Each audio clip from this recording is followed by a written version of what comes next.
In a way, we're all kind of amateur psychologists, aren't we? We've all got theories about why our friends do what they do or what really makes us happy. But how do we actually know if any of that is true? Well, today, we're going to peek inside the real Psychologist toolkit to see how they figure out what's fact and what's just fiction. So here's the plan. First, we're going to talk about why we even need these tools to begin with. Then, we'll dive right into experiments, the absolute gold standard for research. After that, we'll look at some other really useful tools, like simply asking people questions or just watching what they do. We'll also untangle the tricky idea of correlations, and by the end of all this, you'll basically have your very own Psychologist toolkit. I mean, you've seen the headlines, right? This one weird trick will boost your brain power. Or, follow these 5 steps for guaranteed happiness. It feels like we're drowning in information. But how much of it is real? How do we find the actual science in a huge sea of pop psychology myths? Well, that's exactly what we're here to do. Okay, think about this for a second. Have you ever heard this one? That when you ask someone a really tough question, their eyes kind of flick up and to the left while they search for the answer? It's one of those classic psychological facts we all just seem to know. But is it actually a real thing, or is it just a myth we've all started to believe? This is where psychology gets serious. Instead of just shrugging and saying, maybe, a real psychologist asks, okay, how could we test that? They design a study, collect the data, and let the evidence speak for itself. That's the scientific method in a nutshell, and it's the foundation for everything we're going to talk about.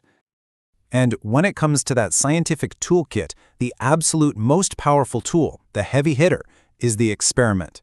If you want to know why something is happening, if you truly want to find the cause of an effect, then the experiment is your best friend. So you can think of every experiment as a story with 2 main characters. The first one is the independent variable, or IV. This is the thing the researcher is actively changing or manipulating. They're the one in control. Think of them like a dimmer switch for a light. You can set the light to high, or you can set it to low. So why are they messing with that light switch? Well, it's to see what happens to our second character, the dependent variable, or DV. This is the thing the researcher is carefully measuring. So if the IV is the light level, the DV might be how well people can pay attention to a task. The whole point of the experiment is to ask, does changing the IV cause a change in the DV? But it gets a little tricky. What if the people in your low-light group were all super tired? Or what if the high-light group just drank a bunch of coffee?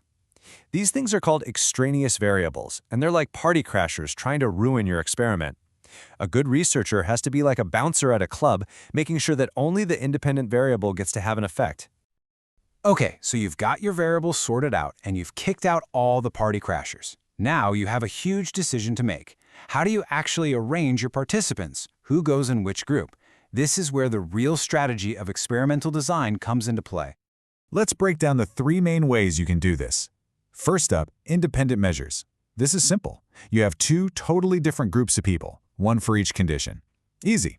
But what if one group just happens to be naturally better at the task? That can mess up your results. Okay, so how about repeated measures? You have the same group of people do both conditions. Brilliant. That way you're only comparing people to themselves. The problem? They might get tired or bored the second time around, or they might figure out what you're testing. So that brings us to matched pairs. Here, you try to find 2 people who are as similar as possible, say in age and IQ, and then you put 1 in each group. It's kind of the best of both worlds, but man, trying to find those perfect matches can be really, really hard. So experiments are awesome. They're like the superheroes of research, but even superheroes need a little help sometimes. Sometimes the best way to understand people is, well, to just ask them, or maybe just watch them. Let's look at some of these other key tools. And this brings us to self-reports, which is pretty much what it sounds like. You're getting information directly from the source. You can do this with something like a questionnaire, with written questions, or you can have a conversation and do a more in-depth interview. Now, when you're asking questions, you've really got 2 main types. Closed questions are your multiple choice, your yes/no, you'll rate this on a scale of 1 to 5. They give you really neat, clean data that's easy to analyze, but if you want the rich, detailed story, you need to use open questions. These are the ones that start with why or tell me about. The answers are messier, for sure, but that's often where you find the most interesting insights. But let's be real. Sometimes people don't say what they really think. Sometimes they don't even know what they really think. That's why psychologists have another ace up their sleeve: observation. Sometimes, the best thing you can do is just watch how people behave when they're in their natural environment. You'd be amazed by what you see. All right, it's time to talk about our next tool. And this one's a bit of a troublemaker. It's called correlation.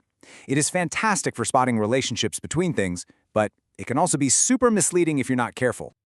So, what even is a correlation? It's simply a way to see if two things are related. It's looking for a pattern. Like, does one thing tend to go up when another thing goes up? Or maybe one thing goes down when the other goes up. It's all about finding those connections. And to really get why this can be so tricky, let me give you one of my all-time favorite examples. It sounds crazy, but it's a real statistic. There's a strong positive correlation between the amount of ice cream sold and the number of murders that happen. Yep, as ice cream sales go up, so does the murder rate. So what is going on here? Seriously, does eating a pint of ice cream turn people into killers? Should we panic every time we hear the ice cream truck coming down the street? Of course not. And this brings us to maybe the single most important rule in all of psychology. If you remember one thing from this whole explainer, let it be this: correlation does not equal causation. I'm going to say it again because it's that important. Just because two things are happening at the same time, it does not mean one is causing the other. So what's the real story with the ice cream and murder? Well, there's a third factor involved: hot weather. Think about it. When it gets hot, more people buy ice cream. And also, when it gets hot, people can get more agitated and aggressive, which can lead to more crime. The heat is causing both things to happen. The ice cream is totally innocent. Wow. Okay, so we've been on quite a journey. We've looked at powerful experiments, we've learned how to ask and how to watch, and we've navigated the tricky world of correlations. Now, let's put it all together. It's time to build your toolkit. Here it is, your 4 essential tools. If you want to know if one thing actually causes another, you need an experiment. If you want to know what someone is thinking or feeling, you can use a self-report. If you want to see what people really do, you can use observation. And if you just want to know if two things are connected, you can look for a correlation. But just remember, it won't tell you why they're connected.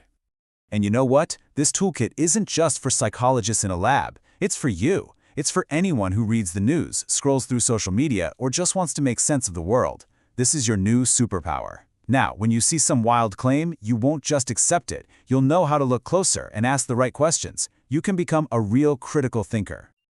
So I want to leave you with a challenge. You now have the tools. You have what it takes to question the so-called facts you hear every day about the human mind. So my question for you is, what are you going to do with them? What's the first thing you're going to question? The world is absolutely full of mysteries, but now you have the toolkit to start finding some answers.